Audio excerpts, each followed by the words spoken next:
बचपन से पाली पोसी बनैला पर छाई जी। बचपन से पाली पोसी बनैला पर छाई जी। आज काहे कर तारा बेटिया पर आए जी। काहे पापा कर तारा बेटी के विदाई जी। काहे पापा कर तारा बचपन से पाली पोसी बनैला पर छाई जी। बचपन से पाली पोसी बनैला पर छाई जी। काहे पापा कर तारा बेटिया पर आई जी। काहे पापा कर तारा बेटिया पर आई जी। काहे पापा कर तारा।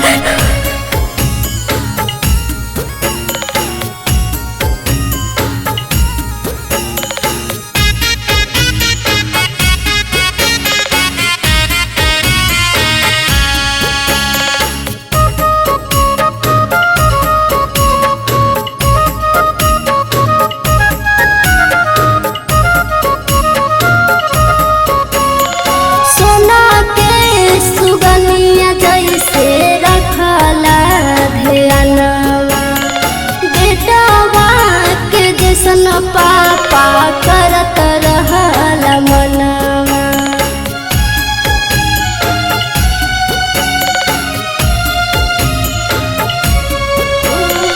सोना के सुगनिया जैसे रखला ध्यानवा बेटवा के जैसन पापा करत रहल मनवा।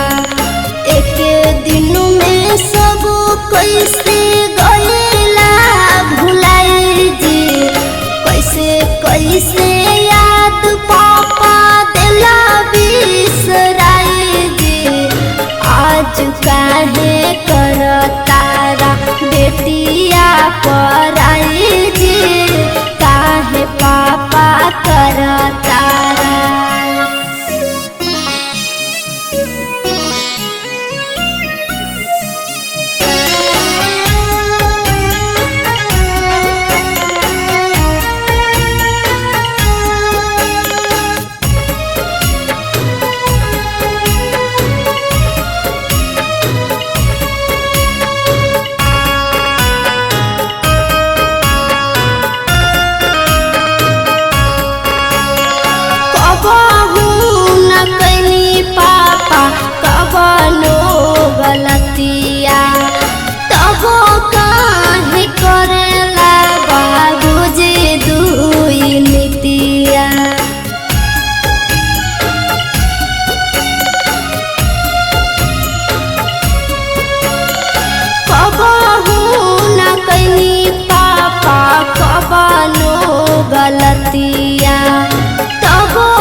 सबो से जाके पापा रौर दुलार बिना रहल ना रहाई जी माई के दुलार बिना रहल ना रहाई जी काहे पापा अंजू के कोइला पराई जी काहे पापा बेटिया के कोइला पराई जी काहे पापा बेटी